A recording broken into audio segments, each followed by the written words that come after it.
Assalamualaikum warahmatullahi wabarakatuh.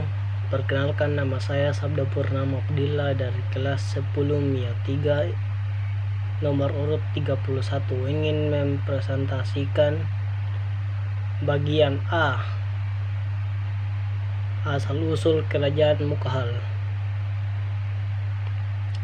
Kerajaan Mughal adalah sebuah dinasti yang diperintah oleh raja-raja yang berasal dari daerah Asia Tengah, keturunan Timur Leste, seorang Turki Mongol yang lahir di Kes, sekarang Syahri, di Transaksania, Turkistan pada tahun 1336 Masehi.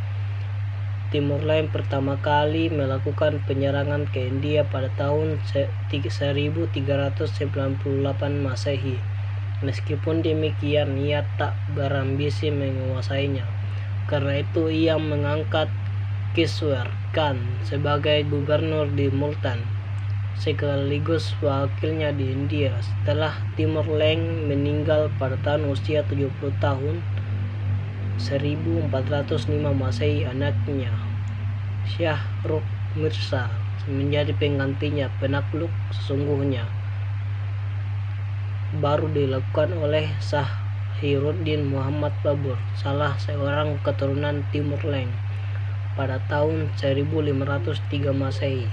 Babur juga menulis buku yang berjudul Tus-i Babur yang begini bergisi tentang perjalanan hidupnya, dan akhirnya ia meninggal pada tahun 1530 Masehi di Agra, dekat Delhi. Ia berhasil menguasai sebagian besar India kecuali Sind. Selain itu, Babur juga dikenal seorang raja yang gemar menulis, terutama puisi, dalam bahasa Turki dan Persia sesuai dengan wasiatnya. Maka jenazahnya dimakamkan di Kabul, Afghanistan. Wassalamualaikum warahmatullahi wabarakatuh. Bismillahirrahmanirrahim. Assalamualaikum warahmatullahi wabarakatuh. Saya atas nama Salsabila Nuratifah Zahran Ismail dari kelas 11 MIA 3 nomor urut 32 akan memaparkan materi bagian B, yaitu sejarah berdirinya Kerajaan Mughal.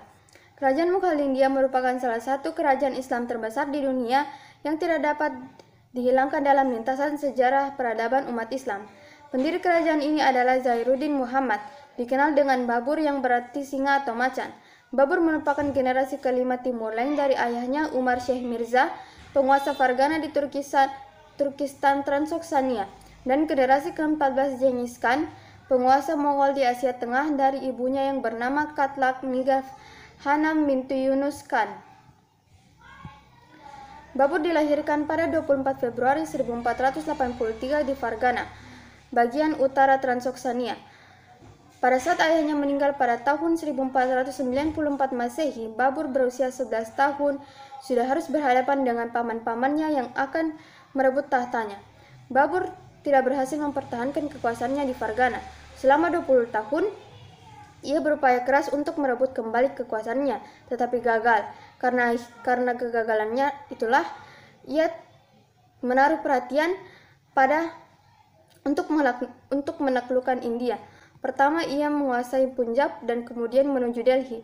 Ia menghadapi dinasti Lodi yang terakhir, yaitu Ibrahim Lodi, dan tentaranya yang berjumlah 100.000 orang tentara dan 1.000 kendaraan gajah di luar kota Panipat pada bulan 21 April 1526 Masehi.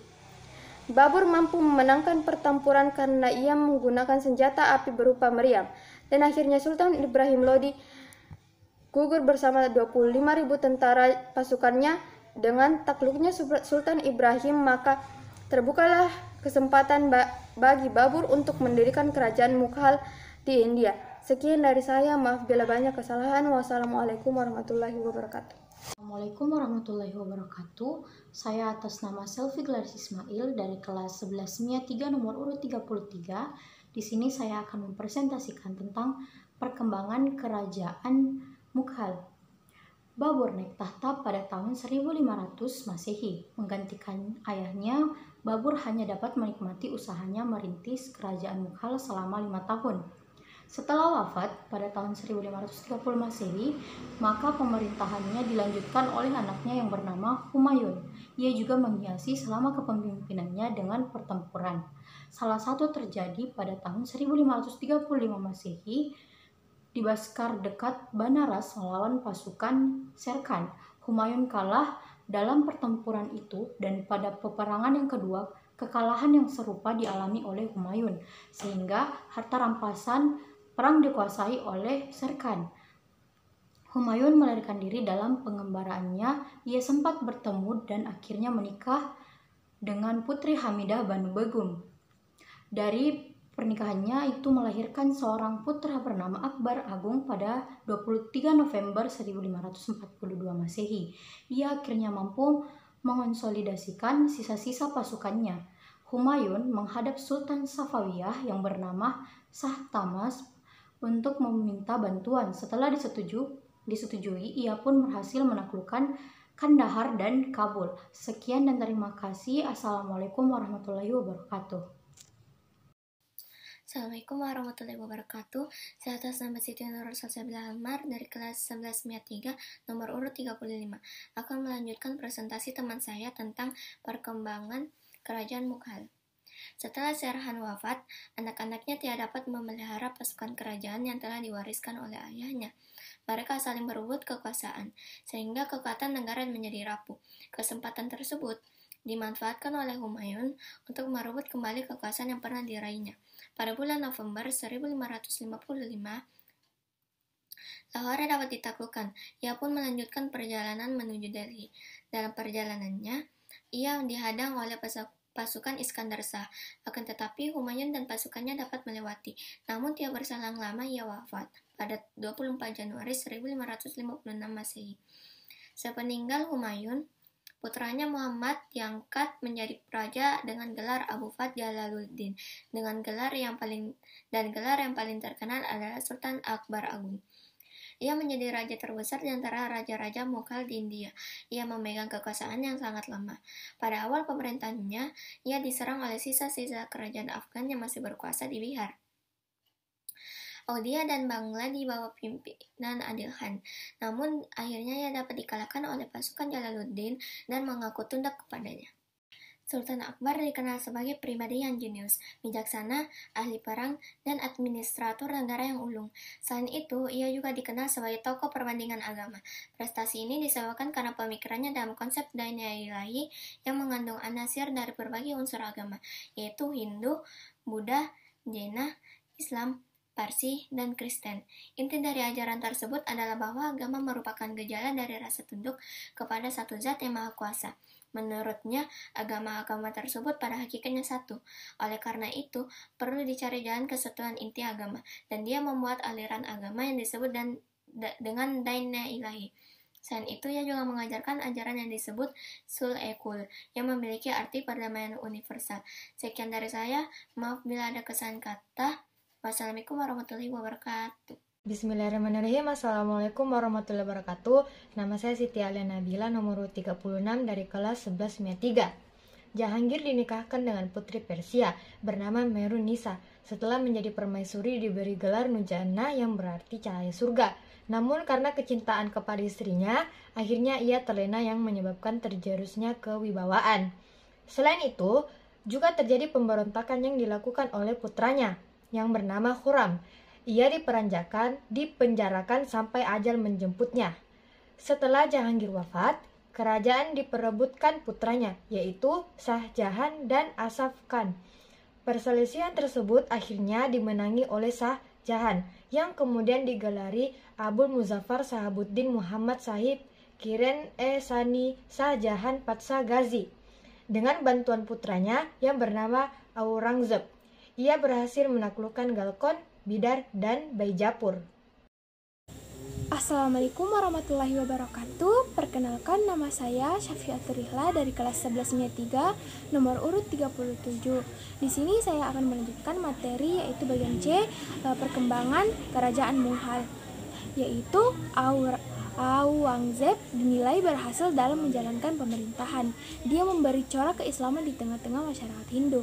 Aurangzeb mengajak rakyatnya untuk masuk Islam. Setelah Aurangzeb wafat, raja-raja berikutnya mulai lemah. Kerajaan Mughal dan rajanya tidak lebih hanya sebagai simbol dan lambang semata. Bahkan, raja hanya diberi gaji oleh kolonial Inggris yang telah datang untuk biaya hidup tinggal di istana. Akhirnya, setelah Sultan Bahadur Shah yang berakhir memimpin pemberontakan melawan Inggris gagal, yang kemudian diasingkan di Rangon atau Myanmar pada tahun 1862 Masehi. Dengan demikian, tamatlah riwayat kerajaan Islam Mughal di India. Setelah berabad-abad lamanya mengalami masa kejayaan. Sekian, Assalamualaikum warahmatullahi wabarakatuh. Assalamualaikum warahmatullahi wabarakatuh. Perkenalkan, nama saya Usman Hairul Mutia, nomor urut 40. Pada kali ini, saya akan menjelaskan kelanjutan materi bagian D, Kerajaan Mughal dan Komitmen Melaksanakan Amanah. Pengaruh Kerajaan Mughal terhadap dunia Islam cukup menonjol. Babur, seorang penyair Islam yang gagah perkasa. India yang mayoritas penduduknya beragama Hindu dapat ditaklukkan. Sebelumnya, Kabul, Kandahar, dan Afghanistan telah lebih dahulu dikuasainya. Sebelum kedatangan Babur di tentaranya India, sebenarnya seluruh Amir Islam dan Maharaja Hindu telah bersatu. Akan tetapi, Babur dan tentaranya lebih kuat sehingga mereka tidak terkuat hingga terlalu sulit untuk ditaklukkan. Sisa dari kuasa Islam Mughal India sampai sekarang dapat kita saksikan sampai sekarang. Misalnya, dengan berdirinya Afghanistan dengan Bangladesh yang penduduknya mayoritas Muslim. Di India sendiri, penduduknya masih banyak yang memeluk Islam. Pakistan dan Bangladesh telah dahulu satu negara, yang itu India, dan Afghanistan sendiri salah satu negeri yang dahulunya di bawah kekuasaan kerajaan Mughal dan termasuk pemeluk kekuasaan Islam yang kuat. Terima kasih.